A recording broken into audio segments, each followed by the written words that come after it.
नेपाल कपडा तथा सिलाइ व्यवसायी सङ्घ ललितपुर जिल्ला कार्य समिति या चिनसोकको वार्षिक साधारण सभा जुगुदु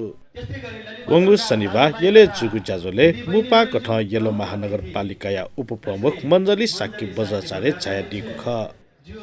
व्यापारीहरू भन्दा पनि उद्यमीहरूलाई किनभने तपाईले सिप पनि आफ्नो हातको आफ्नो सिप पनि तपाईले जोड्नुहुन्छ तपाईको क्रिएसन पनि छ त्यो चाहिँ दिगो रहन्छ किनभने व्यापार भनेको कुरा अरूको सामान ल्याए यहाँ बेच्यो अब इन्डियाले अहिले यति धेरै सामानहरू सस्तोमा ल्याउँछ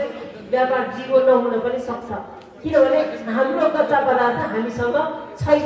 धेरै जसो कच्चा पदार्थ अहिले हामी परनिर्भरको अवस्थामा छौँ अरू अन्तबाट ल्याएर हामीले सामान उत्पादन गर्नुपर्ने व्यापार गर्ने अवस्था छ त्यसकारण हामीसँग भएका उत्पादनसँग जोडेर सिप जोड्न सकिएन भने अहिले तपाईँ बाहिर गएर हेर्नुहोस् हाम्रो आधा आधी होइन 80% व्यापार छिमेकी राष्ट्रको नागरिकहरूले कब्जा गरिसक्यो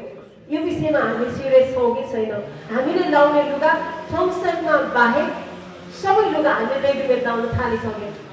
किनभने त्यही एफोर्ड गर्न सजिलो छ त्यही कम्फोर्टेबल छ मान्छेलाई त्यही नै अब युज टु भइसक्यो यो पनि हाम्रो अर्को चुनौती हो यो अनलाइनको चुनौती मात्रै होइन प्रत्येक पाइलामा अहिले उद्यमी व्यवसायहरूलाई चुनौती छ